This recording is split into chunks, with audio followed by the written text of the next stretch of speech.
মন্দারমণিতে আমাদের ঝটিকা সফরটা বিশেষতই ছিল রিকোর জন্য। এক তো বাড়ির বাইরে দুদিন থাকতে পারলে আমার বাজার কি হবে রে বাবা, রান্না কি হবে রে বাবা ইত্যাদি থেকে তো দুদিনের জন্য মুক্তি পাবই, সেটা তো আছেই। আর দ্বিতীয়ত রিকো সারাদিন বাড়িতে থাকে, তো ওরও একটা আউটিং হয়ে যাবে। রিকোর বলটা নিয়ে তোরা গেল গেল গেল বলে যা জলে পড়ে গেল। এই হ্যাপি, ওর বলটা ফেটে যাবে।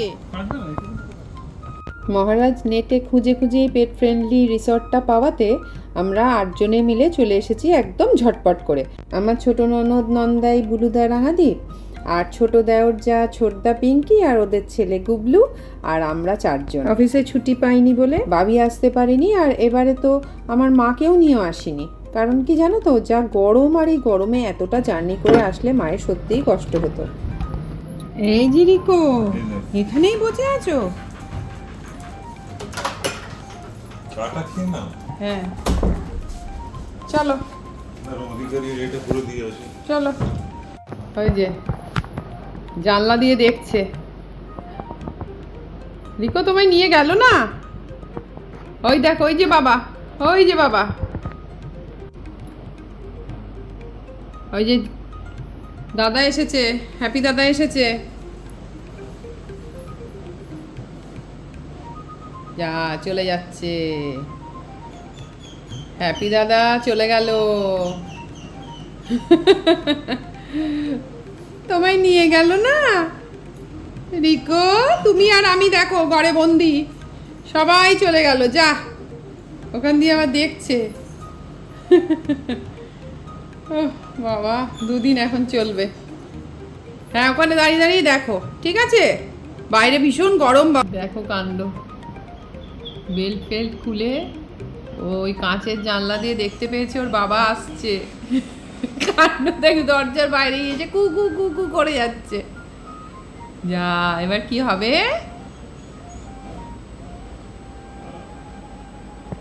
বাবা বসে আছে, দাঁড়িয়ে আছে বাইরে, গল্প করছে কার সাথে, আর ও বাইরে দরজার বাইরে দিয়ে শুনছে। কি অবস্থা! এইবার দেখো কাণ্ড, দেখো কাণ্ড। ওখান দিয়ে দেখতে পেয়েছে তোমাকে, দিয়েই কুকু কুকু দরজার সামনে বসে। উফ, কি হয়েছে, খালি ঘুরে বেড়াবে ঘুরে বেড়াবে। আসলে যেহেতু ট্রিপটা রিকোকে কেন্দ্র করেই করেছিলাম, তাই জন্য বেশ কিছু শট ওর জন্যই রেখে দিলাম। আবার কোন দিন ঘুরতে যাব হয়তো ওকে নিয়ে যেতে পারবো না, কারণ সব হোটেলে তো ওকে এন্ট্রি দেবে না। দেখো কি কাণ্ড করছে, দেখো। ও কিন্তু কোনোদিন সিঁড়ি থেকে নামতে পারে না। মহারাজ কি দৌড়টা না দিল, তো ও কিন্তু সিঁড়ি দিয়ে নামতে পারে না। তবুও এখানে এক্সাইটমেন্টে ওর এতই আনন্দ যে ও 3টে সিঁড়ি লাফ দিয়ে দৌড়।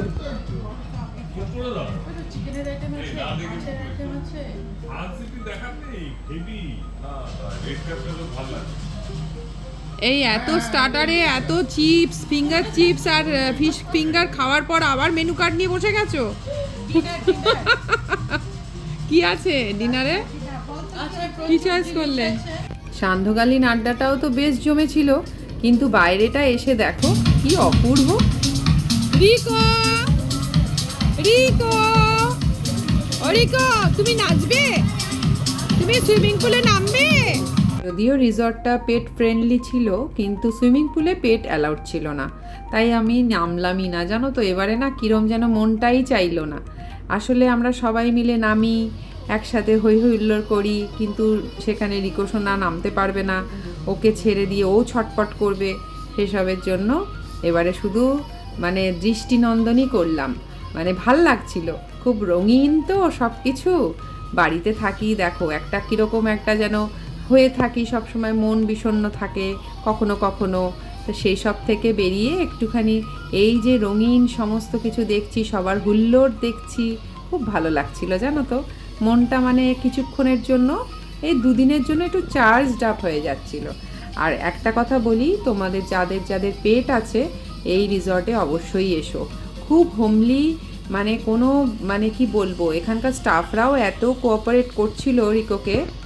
আর এখন দেখো পরের দিন সকালবেলা পা দুটো একটু ভিজালাম, মানে আমি সুইমিং পুলে দাপাদাপি করতে ভীষণ পছন্দ করি। হয়তো তোমরা সবাই জানো যারা আমার সাথে প্রথম থেকে অ্যাটাচড আছো। তারপরে এবারে বাবিও আসেনি, অফিসের ছুটি পাইনি যেহেতু, মানে সব মিলিয়ে মিশিয়ে এবারে আর জলে নামলাম না।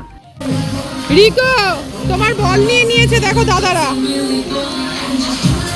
গুবলু দাদা, হ্যাপি দাদা তোমার বল নিয়ে খেলা করছে। বাবু,